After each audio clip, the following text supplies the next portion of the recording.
Muy buenas noches para todos. Me da mucho gusto saludarlos. Qué bueno que nos podemos encontrar en esta noche. Gracias a Joaquín por la gentil invitación y a todos los amigos de la Academia Internacional de Líderes Católicos que promueven estos cursos. También a Claudia por la apertura que nos ha hecho la directora en esta escuela. Auguro que este ciclo de conferencias, este curso más bien, que se está realizando esta semana pueda ser del máximo provecho para todos. Vamos a entrar en materia. En esta noche nos ocupa el tema de la teología de la sinodalidad. Y con permiso de ustedes, yo voy a hacer una precisión en el título. Ayer ustedes pudieron aproximarse a algunos de los rasgos bíblicos, los fundamentos bíblicos más importantes de la sinodalidad. Eso hay que siempre tenerlo en cuenta. Pero en esta noche, para poder hablar de la teología de la sinodalidad, hay varias rutas. Y puesto que no sé exactamente los estudios previos de cada uno de ustedes, yo voy a tomar una ruta un poquito más catequética, ciertamente profundizando las notas más importantes de la teología de la sinodalidad, algunas, lo que el tiempo permite, pero lo voy a hacer retomando la teología bíblica de la sinodalidad y a partir de aquí un poco proyectando o clarificando, tratando de pintar el cuadro de lo que hoy se llama sinodalidad, tema muy importante en esta hora del Espíritu, de la vida de la Iglesia. Permítame comenzar con esto. San Juan Crisóstomo, el padre de la Iglesia, que vivió entre los siglos tercero y cuarto después de Cristo, Juan Crisóstomo, explicando el Salmo 149, colocó una frase que el Papa Francisco ha retomado y que es prácticamente la clave interpretativa de todo lo que hoy se llama la sinodalidad. Dijo San Juan Crisóstomo, Iglesia y sínodo son sinónimos. Atención, Iglesia y sínodo son sinónimos. ¿Qué quiere decir que iglesia y sínodo son sinónimos? Quiere decir que la sinodalidad no es un apellido de la iglesia, no es una nota característica más de la iglesia, es la esencia de la vida de la iglesia. Y entonces es necesario, mis queridos amigos, que nos devolvamos. Vamos a devolvernos en lo que ustedes estudiaron ayer. Esto viene de la misma revelación bíblica. Dios escogió a un pueblo, el pueblo de los hijos de Abraham. Y este pueblo de los hijos de Abraham, cuando fue liberado de la tierra de Egipto, fue llevado hasta el Sinaí, donde Dios, escuchen, selló una alianza. Una alianza. Una alianza es una relación no de tipo contractual, no, es una relación de amor, una relación del máximo nivel de amor que es el matrimonio, en la mutua entrega. Y esta relación de alianza se formuló con esta frase: Yo soy vuestro Dios y vosotros sois mi pueblo. Es una frase muy repetida en el Antiguo Testamento y que tiene eco en el Nuevo Testamento. Yo soy el Dios de ustedes, ustedes son el pueblo mío. Y esto va a hacer que el pueblo de Israel, elegido por Dios, no sea una entidad sociológica más, al mismo nivel de todos los demás pueblos de la tierra, de los pueblos circunvecinos que conocían en ese momento. Es un pueblo diferente. Este pueblo elegido por Dios es un pueblo diferente. Yo soy el Dios de ustedes, ustedes son mi pueblo. Por eso el pueblo de Israel no va a tener durante mucho tiempo un rey. ¿Por qué? Porque la monarquía es un estilo de gobierno que determina inclusive un estado. Y eso era lo que hacían los demás pueblos. Eso sería asimilarse a los demás pueblos. Este es un pueblo, repito, diferente. Dios era su rey. Ser pueblo de Dios implica vivir, escuchen esta expresión, este adverbio, vivir Diosmente, vivir a la manera de Dios. Y esto se llama la Torah, esto es la ley. La ley no es un conjunto más de normas, no es un código legal similar a los demás códigos, ¿no? Aun cuando puede tener muchos elementos en común, no lo niego, pero es otra cosa. La Torah es la manera como Dios entrega su manera de ser. Y eso se llama su voluntad, su querer, su misma identidad. El pueblo de Dios se parece a Dios y vive Diosmente. Y por eso es un pueblo que internamente es un pueblo que vive en la fraternidad. Todas estas palabras que escuchamos con frecuencia, fraternidad, solidaridad, en la justicia, en el cuidado del hermano, en el perdón, en la atención el uno al otro, se genera una relación intensa, supremamente intensa, dentro de los miembros de este pueblo que refleja la manera de ser de Dios. Ahora bien, ahora bien,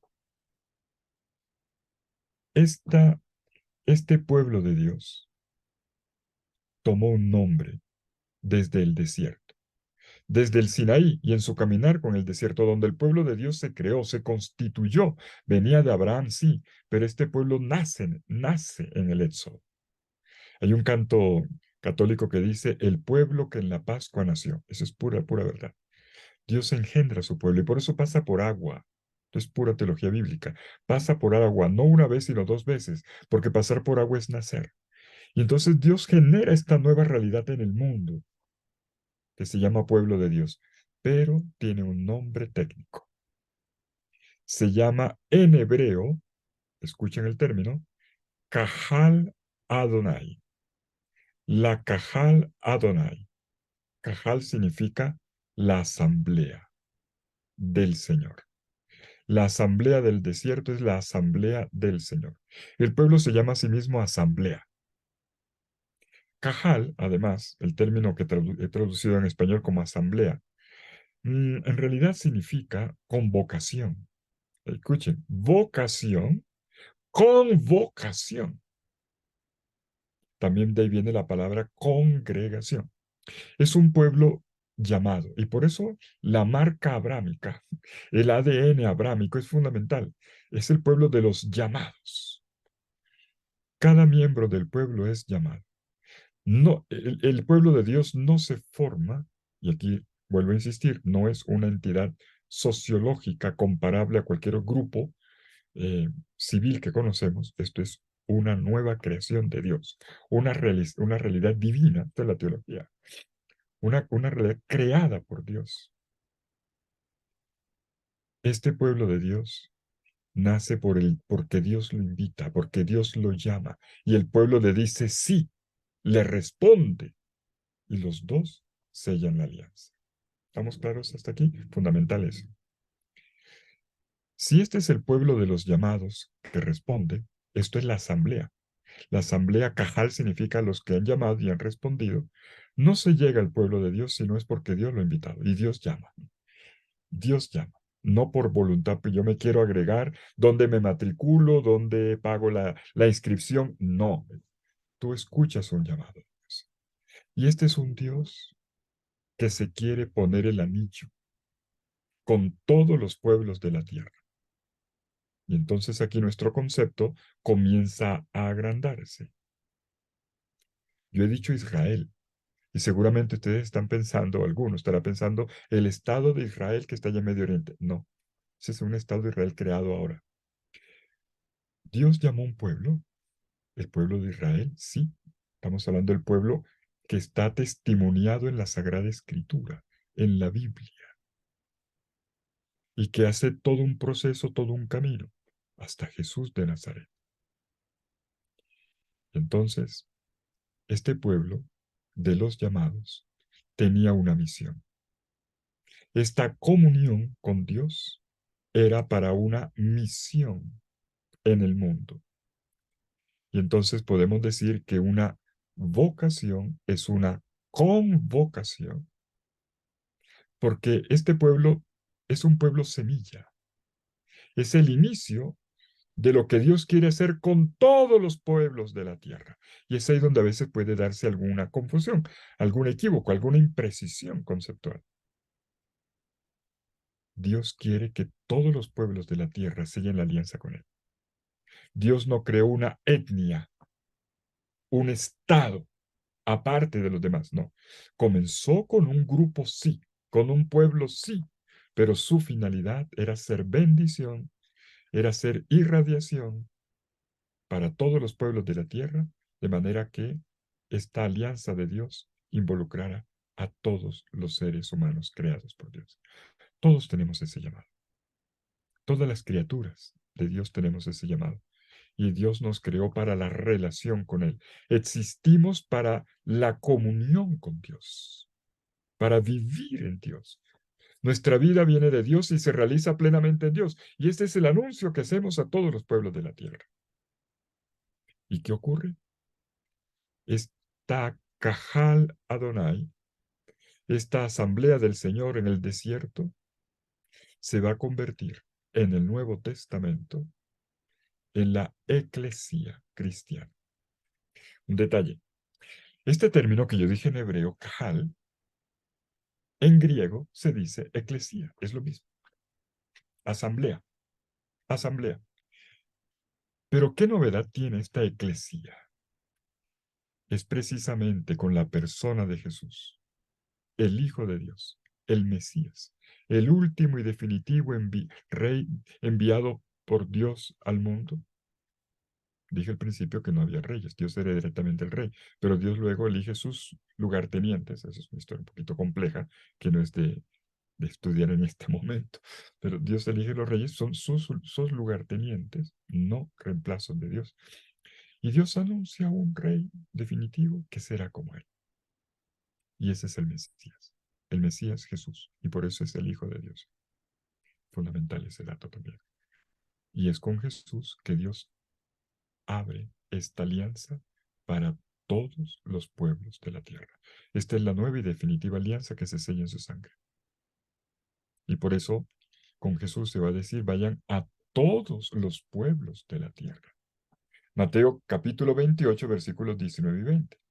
Vayan y hagan discípulos a todos los pueblos de la tierra y enséñenles a practicar todo lo que yo les he enseñado. Todo. Y aquí que yo estoy con ustedes todos los días hasta el fin del mundo. Jesús también hizo un acto de elección. Jesús viene dentro de esta línea hebrea, israelita. Y Jesús es el Mesías de este pueblo. Y vienen con en condición de hijo de Dios, lo cual marca una diferencia importante. Y Jesús elige 12. 12 en torno a él, asocia, vincula 12 personas en torno a él. ¿Por qué 12 y no 15? Porque es el nuevo pueblo de Dios. El pueblo de Dios, en el Antiguo Testamento, este Cajal Adonai, venía de una familia de 12 hermanos, los 12 hijos de Jacob, que luego se llamó Israel, que representa es la figura del pueblo de Dios, la imagen del pueblo de Dios. Jesús elige 12, porque está reconstituyendo este pueblo de Dios. Jesús está dentro de esta línea de continuidad con Israel, pero también marca una novedad con respecto a Israel. Hay continuidad y discontinuidad, porque lo suyo es una nueva alianza, una manera de entrar de manera profunda, definitiva, con Dios a través de Él, a través de Jesucristo. Y por eso el concepto de iglesia no se puede distanciar de lo que entendemos de quién es Jesús. Eclesiología y cristología están muy profundamente articulados. Y Jesús, entonces, genera en él esta comunión, y esta comunión es para la misión. Vayan y hagan discípulos.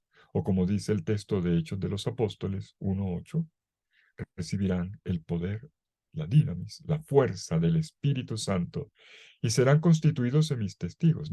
Darán testimonio de mí en Jerusalén, va ampliando, círculos concéntricos, en Judea, en Samaria y hasta los confines de la tierra. Ya no se trata de una consanguineidad étnica, como se entendió en el Antiguo Testamento.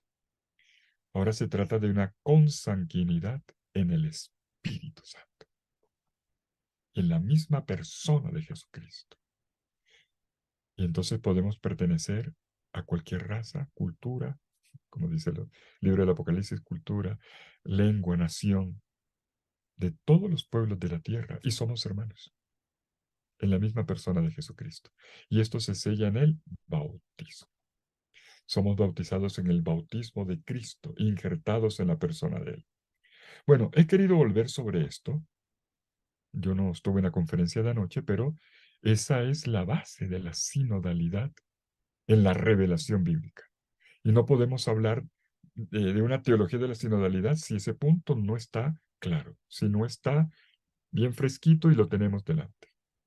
La sinodalidad viene del mismo concepto de pueblo de Dios y se realiza en el nuevo pueblo de Dios en la persona de Cristo.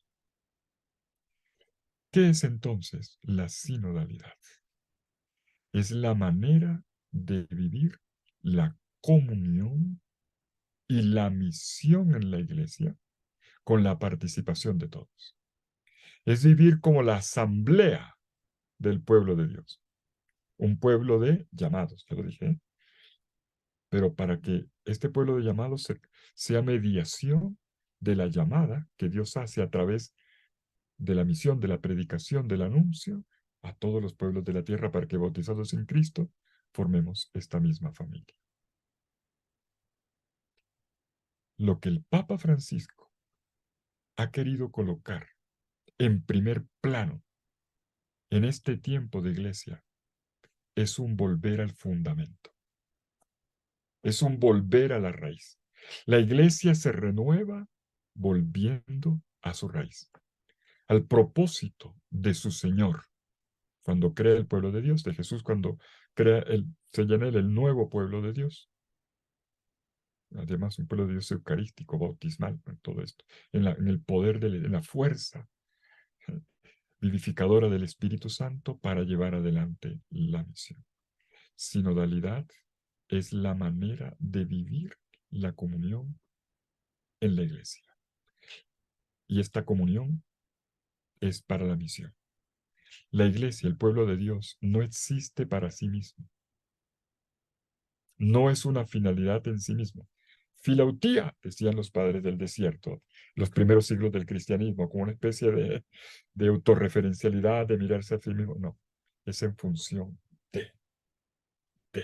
Y eso es lo propio de Dios. Este es el ADN de Dios en la vida de su pueblo.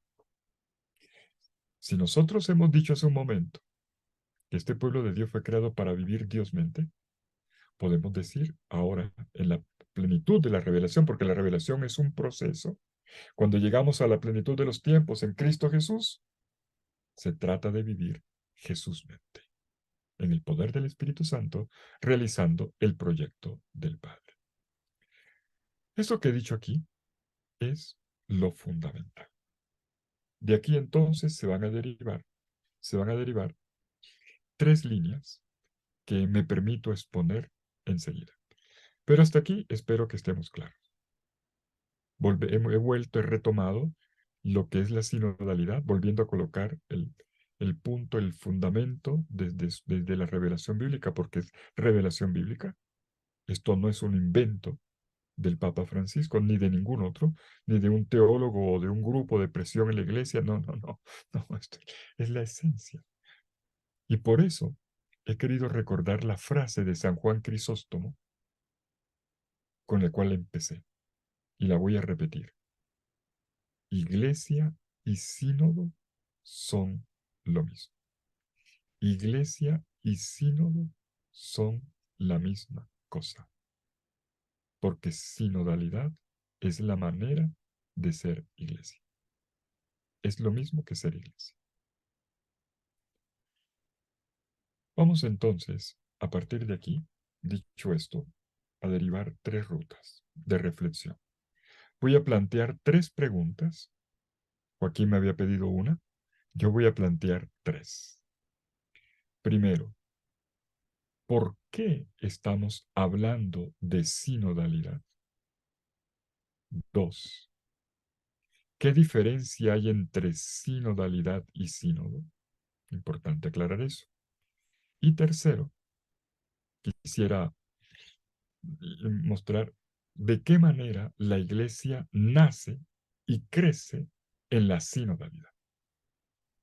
De qué manera la iglesia nace y crece en la sinodalidad. Primera ruta, primer aspecto. ¿Por qué estamos hablando ahora de sinodalidad? Cuando el Papa Francisco fue elegido Papa, a la mañana siguiente tenía que presidir la Eucaristía, como era propio del Papa recién elegido. Se estrenaba en la Capilla Sistina presidirle la Eucaristía a los cardenales que lo habían elegido. Y el Papa pronunció una homilía preciosa. Yo a veces digo, hay que empezar, para entender a Francisco hay que empezar desde su primera homilía como Papa. El Papa repitió 18 veces la palabra caminar, caminar. Y ese fue su programa, sin haber dicho, sin haberlo dicho explícitamente, este es mi programa. Poco a poco lo fue perfilando, pero no lo di, pero ya en ese discurso lo podemos ver. El camino de la sinodalidad estaba pintado cuando el Papa dijo, la iglesia en camino, la iglesia camina, la iglesia camina. ¿Por qué hablamos de sinodalidad? Porque la iglesia es un cuerpo y un cuerpo siempre crece. Y si el cuerpo no crece y no se autorregenera, es un cadáver. Sería un cadáver, no un cuerpo. No el cuerpo del Cristo viviente, resucitado en medio del mundo. Pero lo podemos decir con otro término, el mismo término que utilizó el Papa, camino. Camino significa dinámica, no significa que no puede estar estancado, que no puede estar parado, que no puede estar encerrado. Siempre es camino. Y Dios, el Dios de la Biblia, siempre fue un caminante junto con su pueblo, siempre. Y Jesús de Nazaret fue un itinerante, un caminante todo el tiempo. Pocas veces van a ver ustedes a Jesús parado en el Evangelio o en los Evangelios. Siempre movimiento.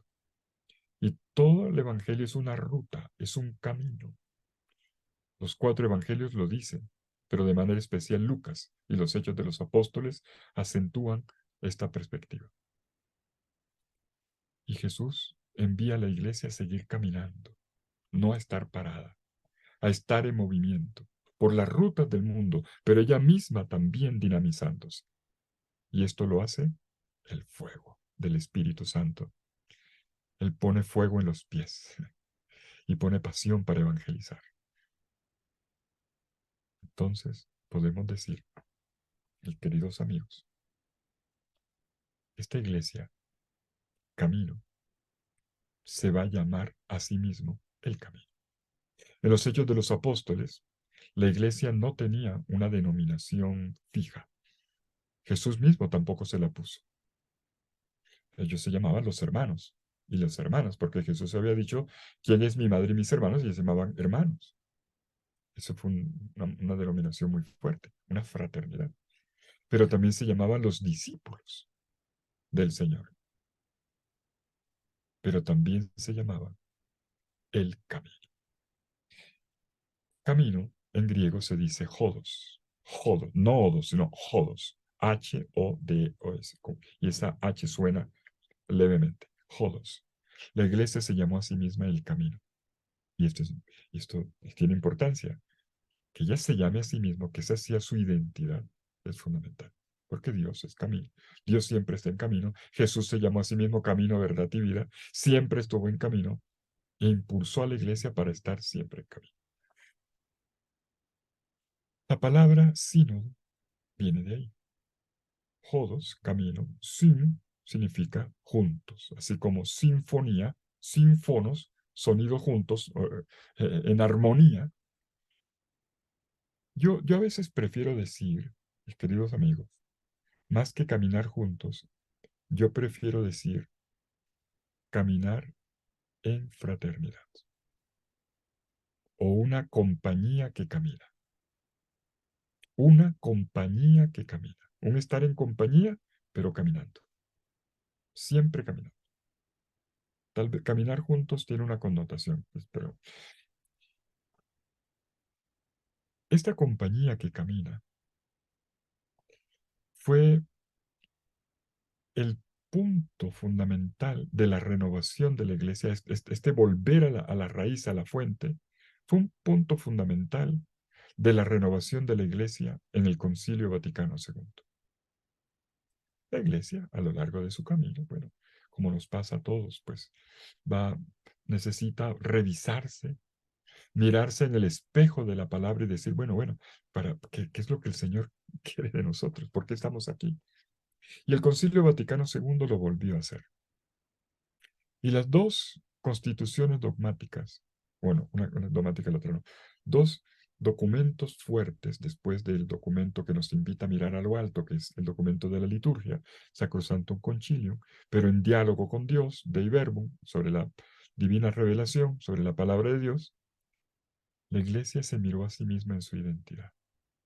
Esta iglesia adorante, adoradora, liturgia, Sacrosanctum Concilium, un documento del Concilio Vaticano, esta iglesia que escucha a su Señor y le responde en la celebración litúrgica, como asamblea del desierto, como asamblea del cenáculo, como asamblea de Pentecostés, siempre en camino, esta iglesia se miró en dos documentos, Lumen Gentium y Gaudium et Spes, luz de las naciones y gozos y esperanzas, en español. Como luz de las gentes, la iglesia se miró hacia adentro. ¿Cuál es nuestra identidad? Como Gaudium et Spes, gozo y esperanza, la iglesia se miró en su diálogo, en su relación con el mundo. Los dos documentos, de hecho, se interrelacionan fuertemente. Y es ahí donde la iglesia vuelve a retomar explícitamente su identidad como pueblo, como asamblea llamada, elegida de la alianza y de la nueva alianza que camina con el fuego del Espíritu realizando el proyecto del Padre, viviendo Jesús mente en el mundo. ¿Estamos claros? Lo retoma. Y por eso esta palabra pueblo de Dios fue tan fuerte en el concilio. Somos el pueblo de Dios. No somos la sociedad perfecta. Algunos decían eso. La iglesia es un tipo de sociedad y por eso tiene dicho canónico, por eso tiene jerarquías y por eso tiene... Sí, todo eso lo tendrá. Pero la esencia de la iglesia, ¿dónde está? ¿Qué es lo que la hace ser? ¿Qué es lo que la hace ser? Es el ser pueblo de Dios, pueblo de la alianza, que cumple una misión en el mundo y que no puede encerrarse, que está en función de esa tarea, siendo ella misma transparencia de Dios. Ojo, siendo ella misma transparencia de Dios, reflejo de Dios. Tremenda responsabilidad, ¿verdad? Tremenda. Cuando termina el Concilio Vaticano II, vino una inquietud, viene una inquietud. Se acabó el concilio y ya entonces no vamos a seguir los temas que tratamos. ¿Cómo queda el asunto? Pues resulta que el Papa Pablo VI, en el año 1965, antes de concluir la última sesión, la última etapa del concilio, él creó la institución del sínodo de la iglesia. El sínodo de la iglesia no es un concilio. El sínodo de la iglesia es una prolongación de la dinámica conciliar, no con la autoridad conciliar, sino un seguir encontrándose para volver a la fuente, para retomar diversos aspectos de la vida de la iglesia y desde esta fuente revitalizarse, proyectar y vivir la misión. Entonces, este estilo de pueblo de Dios que camina junto y que se llama sinodalidad se fortaleció a partir del Concilio Vaticano II. Desde el año 1965, cuando se cierra el concilio, enseguida, 3 años después viene el primer sínodo, y ahora sí, sínodo, que no tiene categoría de concilio, no lo tiene, pero es un encuentro. Se reúnen los obispos para escuchar, para trabajar un tema en la línea de la renovación.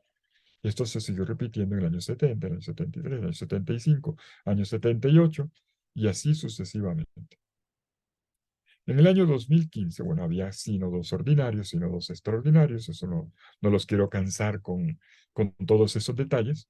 En el año 2015, el Papa Francisco, celebrando el aniversario de aquella decisión que tomó el Papa Pablo VI, de que la Iglesia tuviera esta dinámica sinodal, que se reuniera para escucharse y se notase como esa asamblea del pueblo de Dios, el Papa relanzó la idea. Ahí sí, el Papa Francisco ocupó un lugar muy importante.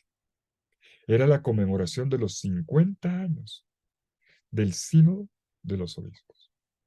Y en el discurso, la fecha se las doy para que la busquen si quieren después en internet, 17 de octubre del año 2015. Él dijo, tenemos que retomar lo que el Concilio Vaticano II deseó al final y que el Papa Pablo VI configuró como el Sínodo de los Obispos, y que está en un documento que se llama Apostólica Solicitud, del 15 de septiembre de 1965. Él lo retomó. Y dijo, miren, ya han pasado 15 asambleas generales ordinarias, 3 extraordinarias, 11 especiales, una por cada continente, después por regiones, después por países. Y dice, ahora tenemos no, no hacer un sínodo más. Ya había convocado el sínodo de la familia, ¿se acuerdan? El sínodo de los jóvenes, el sínodo de la Amazonia. Pero el Papa dijo, no, ahora no vamos a poner un tema particular de la vida de la iglesia, sino la esencia de la vida de la iglesia. Dialoguemos sobre el estilo sinodal de la iglesia. Y esto realmente es un regalazo. Volvamos a esa fuente, reactivemos lo que es el estilo de la sinodal de la iglesia. ¿Se acuerdan que le dije hace un momento que lo que hace la asamblea, el Cajal Adonai, la eclesía, Cajal en el Antiguo Testamento, eclesía en el Nuevo, es esta vinculación con Dios en la alianza? Y que para nosotros hoy se realiza en el bautismo. En el bautismo. Ser bautizado no es simplemente recibir el agüita o la unción con el Cristo, no. Es una vinculación con Dios que me vincula, que me introduce en la vida de la iglesia. Y entonces, todos los bautizados, todos, desde el Papa hasta el último de los cristianos, hasta la última abuelita de parroquia, todos, no importa su función, su jerarquía o su grado de instrucción en la fe, todos estamos llamados a sentirnos responsables de esta vida de la iglesia. Y responsable significa vivir la misión. Yo no digo para estar debatiendo si le ponemos una torre o 2 torres al templo. Hay gente que confunde a veces las cosas. No es para eso. Ni para discutir si yo pongo con mi comunidad aquí en este rincón una escoba o no, y entonces no somos sinodales porque el superior decidió solo. Eso no es el punto. Ese no es la misión. Todos los bautizados nos sentimos corresponsables de aquello que le hace ser la iglesia, que es la misión, para que la alianza de Dios llegue a todos los pueblos de la tierra, para que todos pongan el anillo con Dios, para que todos conozcan a Dios y vivan Dios mente. El proyecto de Dios se realiza en la tierra, este proyecto de fraternidad, de justicia.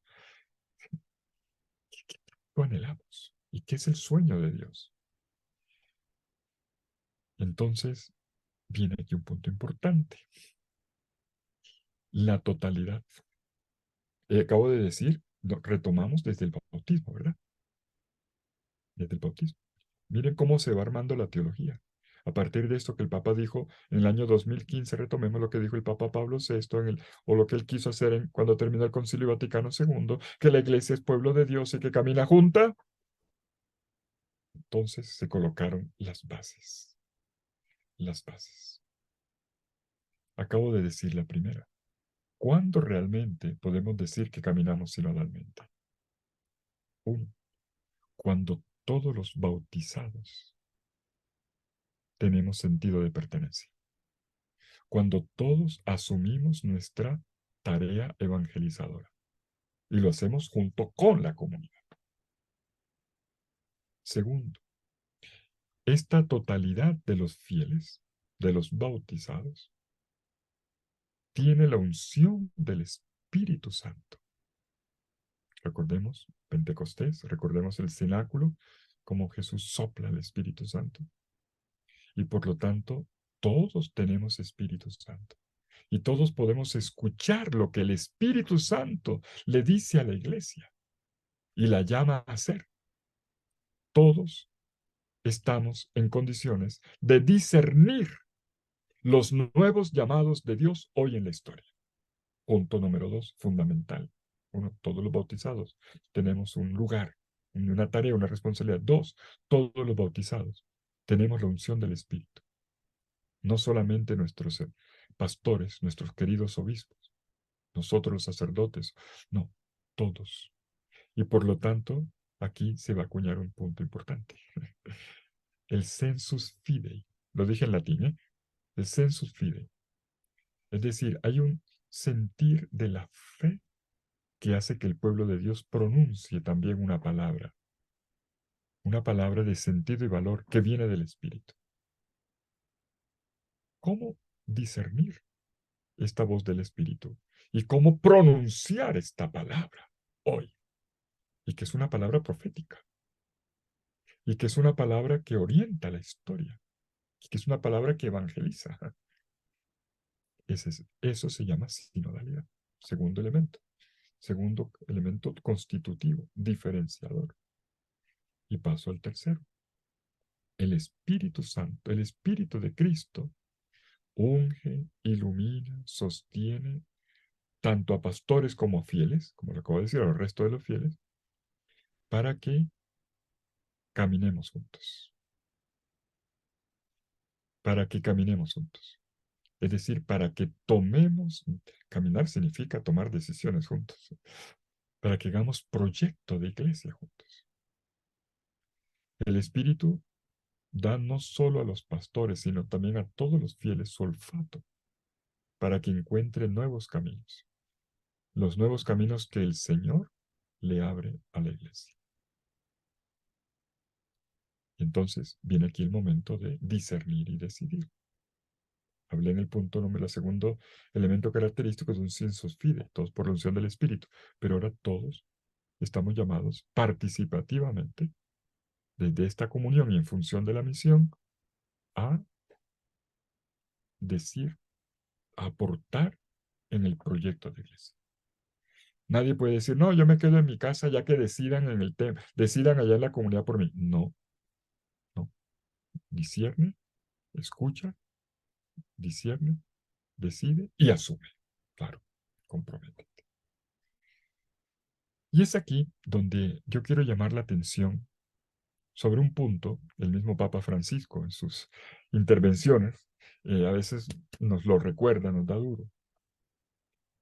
El Espíritu Santo, mis queridos amigos, impide separar rígidamente entre los miembros de la iglesia que enseñan y los miembros de la iglesia que aprenden. Es decir, como si yo tengo lo voy a decir con un ejemplo que todo el mundo entiende, es que yo tengo la razón, es que yo mando aquí, tú no, tú haz lo que yo digo siempre.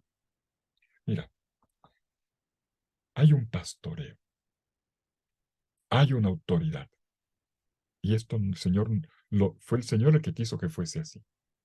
Pero cuidado, mucho cuidado, porque hay un límite. Y eso se llama, cuidado, cuando lo pasamos se llama clericalismo.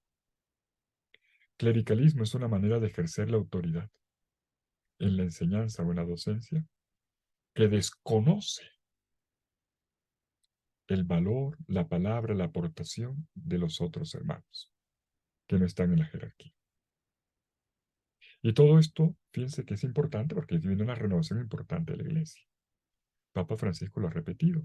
Yo lo quiero repetir. Cuidado con el clericalismo. Es verdad que el clericalismo, esta manera de imponerse, ha disminuido. Bueno, yo pienso. De pronto no sé cuál será su experiencia, pero yo creo que ha disminuido. Sin embargo, no del todo. Y uno de vez en cuando se encuentra por ahí cositas. Sigue vivo, campante entre algunos clérigos, yo soy uno de ellos, y laicos. Hay laicos también clericalistas, ¿eh? ¿Sabían eso? Aquí yo solo hago lo que el padre dice, eso también es clericalismo. No, también tienes que participar, escuchar, no, no pelear, pero sí, siempre en el diálogo, en la escucha común del espíritu. Algunos clérigos, yo me coloco, clérigo, pretendemos tener la primera y la última palabra siempre. Y algunos laicos miran a la iglesia como extraños y como jueces y dicen que los otros decidan por mí. Pues estos extremos se alejan de la enseñanza de Jesús. Por eso empecé con la revelación. Una teología se hace desde la revelación, no desde lo que nos querramos imaginar. Por eso, por eso, es que estamos hablando de sinodalidad y esta es la primera vertiente. Las otras dos las voy a decir rápidamente porque ya el tiempo va avanzando, pero yo espero que a estas alturas de la exposición de esta noche, espero que ya vayamos armando el cuadro, ¿eh? Yo estoy aquí armando una pintura. Segunda ruta, segundo movimiento. La diferencia entre sínodo y sinodalidad. De hecho, hay una diferencia entre el sustantivo, el adjetivo e inclusive el adverbio, que es sinodalmente. Y no hay que confundir. Yo hasta el momento he hablado de, sobre todo, y desde ahí arranqué la sinodalidad, porque es la iglesia en su dinamismo. Lo que hace la iglesia es ser iglesia. La sinodalidad se visibiliza, se concreta cuando la iglesia se encuentra, cuando la iglesia se reúne. ¿Para qué? Para escuchar el Espíritu, para discernir las voces del Espíritu, lo que nos llama a vivir en este mundo de hoy tan complejo en el que estamos, nos llama siempre a la misión y nos invita a que como bautizados todos nos involucremos. Eso se llama sinodalidad, pero se realiza en el sínodo. El sínodo es la reunión eventual y este sínodo ocurre a todos los niveles de la iglesia. Escúchenme, a todos los niveles de la iglesia. Se está hablando en estos días del sínodo de Roma. Sí, esa es la máxima instancia, presidida siempre por el Papa. No se reúne nunca la comunidad sin su pastor. Nunca, nunca. Pues el Papa ha reunido los representantes de la Iglesia Universal, en primer lugar los obispos, ellos los representan, eso es lo normal, pero también ha involucrado, es una novedad, laicos, religiosos, hombres, mujeres, y se ha permitido que se escuchen, inclusive que pudieran participar en las votaciones sobre las mociones que se iban a presentar y en el mensaje para todo el pueblo de Dios. Llamo la atención sobre un detalle. Ya dije, sinodalidad es la manera de ser. Sínodo es la reunión que se realiza, bueno, yo dije a nivel de toda la iglesia, pero eso también puede haber un sínodo nacional. En mi país, aquí en Colombia, podríamos hacer uno. Cada diócesis puede hacer uno. De hecho, lo hacen. Cuando hacen asambleas pastorales, también se puede decir, vamos a ponerle un nivel, y decimos el sínodo de la iglesia de Barranquilla o de Bogotá, o podemos decir de Buenos Aires o de Quito. Pero también cada parroquia, a su nivel, hace asamblea, no solo la asamblea litúrgica. De hecho, la asamblea litúrgica es la primera forma de sinodalidad. Cada vez que se le da una Eucaristía dominical, eso es una forma de sinodalidad, la forma fundamental. Pueblo de Dios que camina adorando a Dios y juntos comprometiéndose a la escucha, a partir de lo que la palabra de Dios nos dice, en comunión con Dios. Hay todos estos niveles, desde el más alto hasta el más bajo, son las formas del caminar juntos en sinodalidad y a través de sínodos, reuniones específicas. Pero quiero cerrar este punto llamando la atención sobre un detalle. Y espero no asustar a nadie con lo que voy a decir. Este es uno de los aspectos más importantes de la teología de la sinodalidad. Escúcheme, la iglesia no es una democracia. ¿Me escucharon bien? La iglesia no es una democracia, es una comunión. Y claro, Alguno se me va a despelucar, espero que a nadie le vaya a dar cólico con lo que acabo de decir, o prurito. No te pongas nervioso. Tómate una manzanilla. Mira, la iglesia, lo repito, no es una democracia. ¿Saben por qué no es una democracia? Porque la iglesia no es un estado político. Así existe el Estado del Vaticano. Eso es otra cosa. Pero eso no es la iglesia. La iglesia es la realidad viviente de todos bautizados en el mundo entero, que formamos el gran cuerpo de Cristo. La iglesia no es un estado equiparable a un estado como Colombia o cualquier otro país. Yo digo Colombia porque estoy en Colombia. La democracia es un concepto político. Es más, le voy a decir una cosa. ¿Saben ustedes de dónde viene esto de la democracia? Gobierno del pueblo. ¿Saben de dónde viene? De Grecia, del mundo griego. Y no, aquí no por ufanarme de nada. En estos días precisamente estaba en Grecia, dando un curso, mi curso preferido. Bueno, dos cursos que me gustan mucho. Uno en Israel de arqueología y otro en Grecia y en Turquía sobre Pablo. Meterme en el mundo de Pablo en los mismos lugares. Y precisamente, parado, estaba un rato libre allá en Atenas. Y decía, caramba, gracias a Dios la iglesia no nació aquí. La democracia fue un avance muy importante en la historia de la política, en la historia de la organización de los pueblos civilizados, digámoslo así. Fue Solón de Atenas, año 510, no el único, quien va a configurar este sistema que se llama democracia. Era para evitar la aristocracia, el gobierno de los nobles o las oligarquías, el gobierno de unos pocos que ponían la plata y entonces manejaban un país entero. No, en este país de islas, en este país de ciudades-estados, en este país de una cultura, cómo fueron encontrando una forma de gobierno que se llamó democracia y que consistía en que en cada ciudad-estado, así funcionaba, en cada ciudad-estado, los varones, padres de familia, representantes de la familia, no era todo el mundo, es decir, democracia todo el mundo, no. En Grecia eran solamente los varones, no las mujeres, los padres de familia, no los hijos. No cabían los esclavos ni los extranjeros. Y entonces se reunían estos paterfamilias, estos cabezas de familia, en un lugar llamado Buleterion. Uno de los más bonitos que yo he visto es el de Priene, cerca de Mileto. El Buleterion. Y allí se reunían eventualmente para tomar decisiones. Por ejemplo, que hay una calle que necesita arreglo. Se reunían y entre todos se ponían de acuerdo de cómo iban a poner el dinero para arreglar la calle. Eso era la democracia. Votaban y el que sacara más votos, pues la propuesta esa ganaba. Que otra ciudad nos quiere hacer la guerra. Bueno, ¿cómo lo vamos a afrontar? Vamos a hacer aquí, a reclutar el ejército y las armas y bueno, que tenemos un vecino ruidoso, indeseable. ¿Qué vamos a hacer? ¿Cómo lo ponemos en su sitio? En el buleterio decidían, era casi un ritual, casi sagrado, por medio de votos y atención. Era la mitad más uno. Si de 10, 6 votaban a favor, eso quedaba. Los otros 10 tenían que tragarse el sapo. Yo no estaba de acuerdo, perdí. Me la aguanto, me tocó. Así funcionaba. Queridos amigos, la iglesia no es una democracia.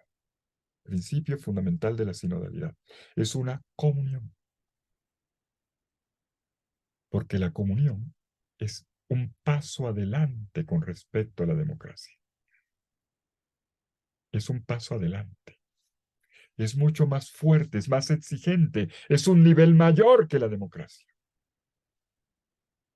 Y les doy el dato.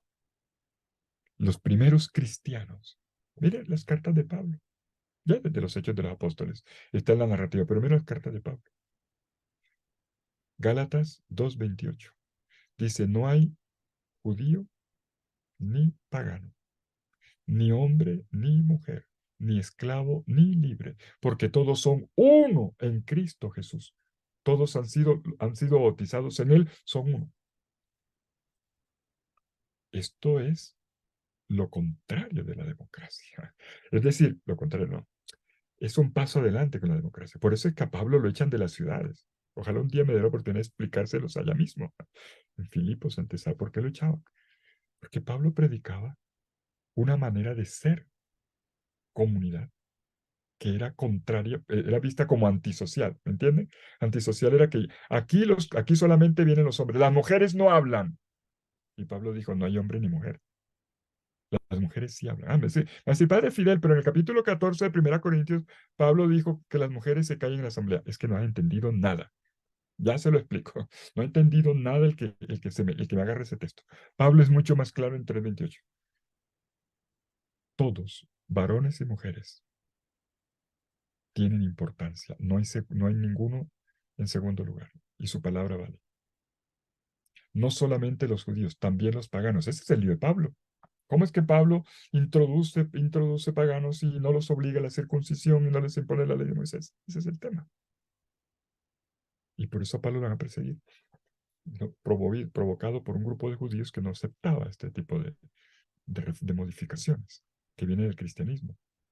¿Por qué? Estaban proponiendo una comunión, no regida solamente por los cabezas de familia, sino donde todos, hombre, mujer, esclavo, los esclavos. ¿Se imaginan ustedes el esclavo y venía y votaba o participaba igual que su patrón libre?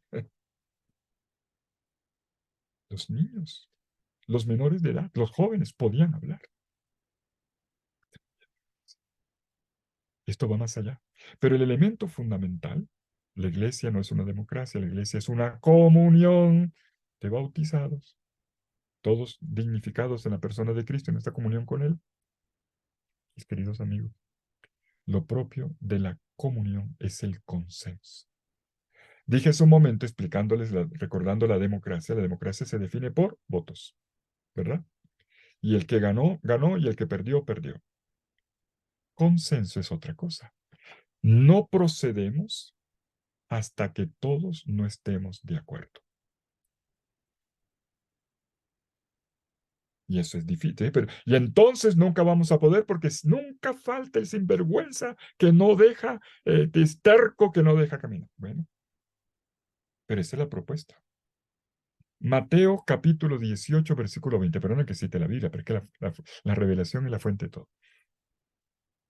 ¿Qué dice Jesús? Mateo 18, 20. De ahí viene. Estoy solo mostrando una cita, pero puedo mostrarle montones. Pero Mateo 18, 20 es supremamente clara.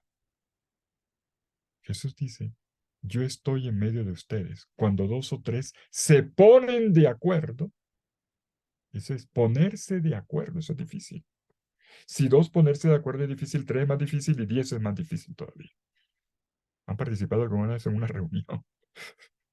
Poner a la gente de acuerdo es muy complicado, pero eso es lo que el Espíritu nos da. Cuando somos capaces de escucharlo a Él, no a mí, no cada uno su propia búsqueda. Por eso cuando dos o tres se ponen de acuerdo para pedir algo sobre la tierra, en el momento de las peticiones, cuando yo pido por mi tía, yo pido trabajo, cada uno dice lo que él quiere. Pero si cuando yo pido no lo que yo necesito, sino lo que tú necesitas, todo cambia. Y eso es lo propio del cristianismo. Eso es lo propio de Jesús. No es una democracia, es una comunión, porque la comunión se construye en el consenso.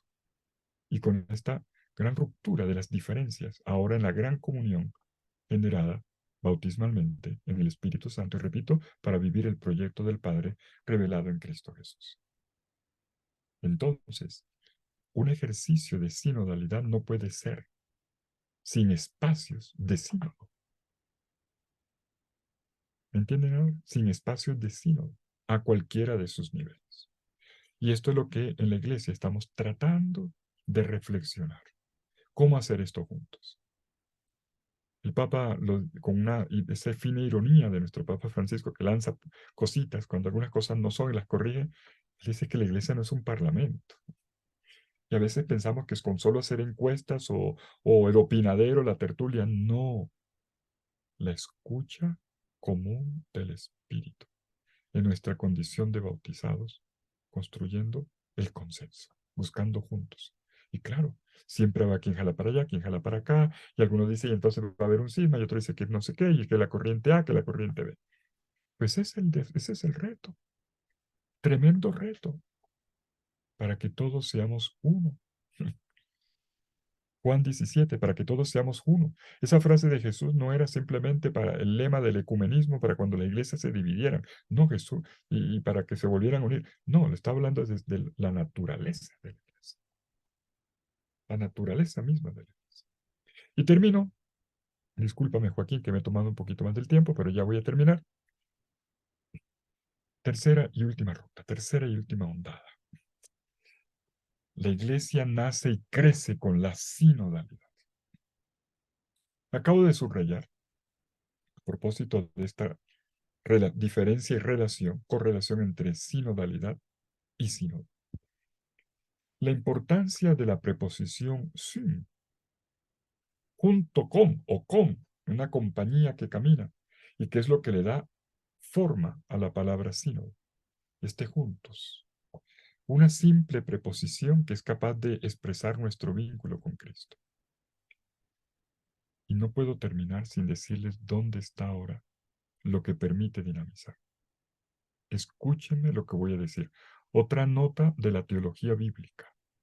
Y esta vez, 100% evangelio. Nunca hablemos de sinodalidad o de sínodo como caminar juntos, sin subrayar que el primer junto con es con la persona de Cristo. Es con la persona de Cristo. Antes de decir somos los que caminamos juntos, cuidado con esta dimensión demasiado horizontal, podemos volver a la entidad sociológica que estoy diciendo que no somos. Nuestra primera relación es teológica, es decir, con Dios, en la persona de Cristo. Y esto se encuentra en los evangelios. Una expresión muy repetida, pero muy repetida en los evangelios. La voy a decir en griego. Si ya dije otras, pues ya, porque no voy a decir otra más. Mire, perdóneme, no le tengan miedo al griego. Si ustedes vieran en Grecia, cómo hasta los niños hablan bien el griego, no le tengan miedo, ¿eh? Digo yo, no sé, no tengan. Bueno,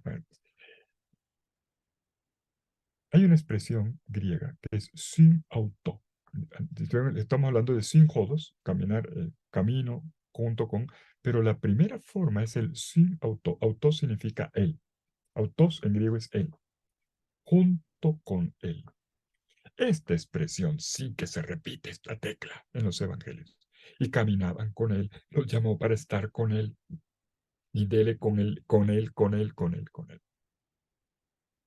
No es posible, mis queridos amigos, hablar de sinodalidad y de su concreción en los encuentros eclesiales de sínodo para actuar sinodalmente, adverbio, si no estamos en una relación profunda con Jesús. En una relación profunda y personal con Él. En un compromiso de vida y de comunión con Jesús. Inclusive de comunión sacramental, perdónenme. Si no, no. Sí, miren, muchos problemas. Ya les digo porque yo no soy religioso, pero vivo en comunidad. Lo mío es una fraternidad. Y yo, después de 35 años de sacerdote, a mí me ha quedado muy claro, muchos de los problemas que podemos tener en las relaciones de vida comunitaria son problemas de vida espiritual, tal como lo estoy diciendo. Porque cuando aflojamos la relación con Dios, todo es pelea.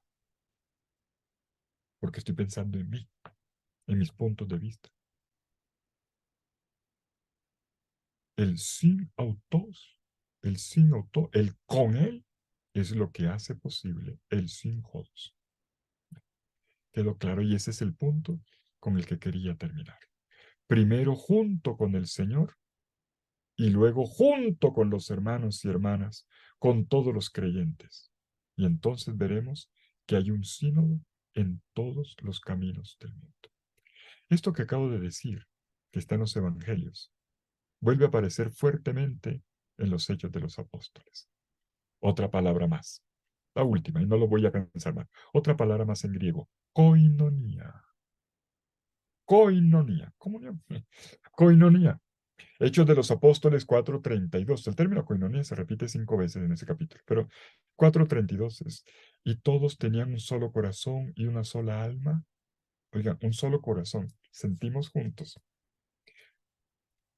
una sola alma, un mismo espíritu, inclusive una misma manera de pensar afinada.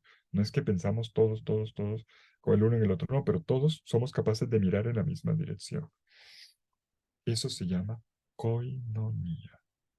La koinonia es la comunión con el Señor que desborda en mi relación de pareja, en mi relación de papá, en mi relación de hermano de comunidad, en mi relación con otros ministros de la iglesia, en mi relación con mi querido papa, en relación con mi querido obispo, en relación con todos mis hermanos y hermanas, hasta con mi alumno, con mi catequizando, con las hermanas, con los que estamos aquí. De ahí brota todo. La comunión con Jesús nos abre a la comunión con el Padre y el Espíritu Santo. Por lo tanto, la sinodalidad es una teología trinitaria, porque es comunión con la misma vida de Dios, comunión que le da forma a la iglesia. Cuando estaba a punto de terminar el Concilio Vaticano II, que hemos citado aquí, en los años 60, entre el año 1961 y el año 62 y el año 65, un teólogo francés, Jérôme Janer, escribió un libro.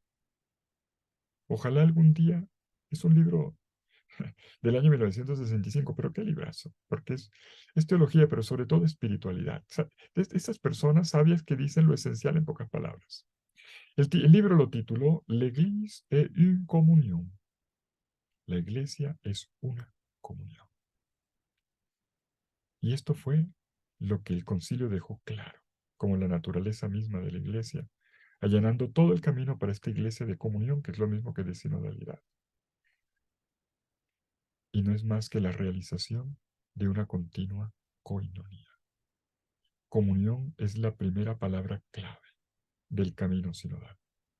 Comunión con el Señor en una circulación de vida y de amor con Él, que genere una consanguinidad en el espíritu con los hermanos, este mismo espíritu que escuchamos todos los bautizados, en una con esa capacidad de acoger de nuevo la voz que nos llamó para poder responderle hoy a las nuevas llamadas.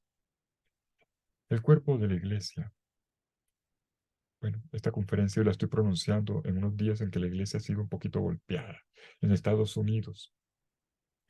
La iglesia sufre hoy divisiones, y divisiones lamentablemente movidas por redes sociales. Qué vergüenza eso. Por contraste, inclusive alguna tentación sismática, algo que se trae me voy, con acusaciones un poco que no deberían ser. Amigos, ese es el espíritu mundano. Ese es el espíritu mundano que a veces se infiltra en la iglesia y que no es exactamente la idea. Porque si perdemos la vinculación con Jesús, perdemos la vinculación con el hermano. Si perdemos la vinculación con el hermano, perdemos la vinculación con Jesús. Y una persona dice, sí, pero es que yo pienso así, pero no obedezco al Papa. Sí, si no obedeces a él, tampoco obedeces a Jesús. Y viceversa. Es una circularidad. Esto se ve en hostilidades que no deberían ser. Y por eso estamos hablando de esto, porque ustedes y yo podríamos ser apóstoles de la sinodalidad. Nos comprometemos a eso, apóstoles de la sinodalidad, para que las heridas a la comunión se sanen, no se multipliquen, al contrario, se sanen. Y más bien para que este espíritu le dé forma a la vida de la iglesia, que no es más que ser el cuerpo del Señor en medio del mundo. Nos queda entonces la inquietud. ¿Cómo es que nosotros vamos a llevar esto adelante? Les recuerdo las 3 rutas. Conclusión, que son las 3 preguntas. 1, ¿por qué estamos hablando de sinodalidad? ¿Por qué es importante? Dos, ¿de qué manera esta sinodalidad se concreta en sínodo? Es decir, en encuentros. ¿Y qué se espera de este encuentro? Por eso hablé de consensos y no de democracia. No concepto político, concepto teológico. Y tercero, la primera forma de la sinodalidad del junto con los hermanos es el junto con Cristo. ¿Qué quiere decir eso? ¿Dónde está la fuente espiritual, bautismal, eucarística? Ese beber el mismo cáliz, comer el mismo cuerpo,